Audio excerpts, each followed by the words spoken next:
अभिमान के हनुमान प्रसाद के सादर प्रणाम। ए मठिया में सॉरी गलती हो गया। ए घर में केहू बाजी नर चाहे मादा।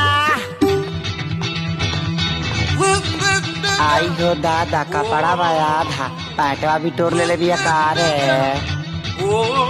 ये कौन है इसरे?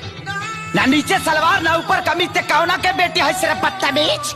माँ माँ माँ माँ ते हमार नकल काहे करत आरिस? का है ना हमारी माई नहीं है तो हम जब माई माई सुनते हैं ना तो थोड़ा इमोशनल खींच देते हैं।